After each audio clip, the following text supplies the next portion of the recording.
படுத்து இப்படி எந்திரிச்சா இந்த இடத்துல மட்டும் ஷோல்டர்ல ரொம்ப வலியா இருக்கு அப்படின்னா இது உங்களோட ரொட்டேட்டர் கஃப் மசிலோட இரிட்டேஷனால இருக்கலாம். சோ அதுக்கு இந்த எக்ஸசைஸ் எல்லாமே சேவ் பண்ணிட்டு ட்ரை பண்ணுங்க.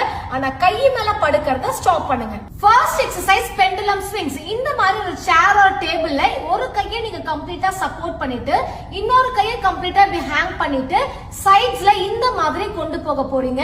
அண்ட் உங்களோட இந்த சைட்ஸ்லயுமே இப்படி கொண்டு போக போறீங்க. அண்ட் இந்த மாதிரி கிளாக் வைஸ்லயும் ஆன்டி கிளாக் வைஸ்லயும் இந்த மாதிரி 60 டைம்ஸ் சுத்த போறீங்க. சோ இதையே ஒரு 2 to 3 டைம்ஸ் மட்டும் ரிப்பீட் பண்ணிட்டு வாங்க. Second exercise shoulder blade squeeze.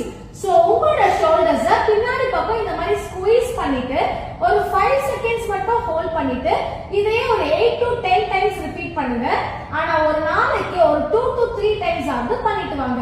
And மறக்காம உங்க ஷோல்டர்ஸ் மேல தூக்க கூடாது. ஆனா பின்னாடி மட்டும் இப்படி கொண்டு போயிட்டு ஸ்குவீஸ் பண்ற மாதிரி பாத்துக்கோங்க. Third exercise towel stretch. இந்த மாதிரி ஒரு டவல் எடுத்துட்டு உங்க ரெண்டு கையுமே இந்த மாதிரி ஹோல்ட் பண்ணிட்டு மேலையும் கீழையும் இந்த மாதிரி கொண்டு போக போறீங்க.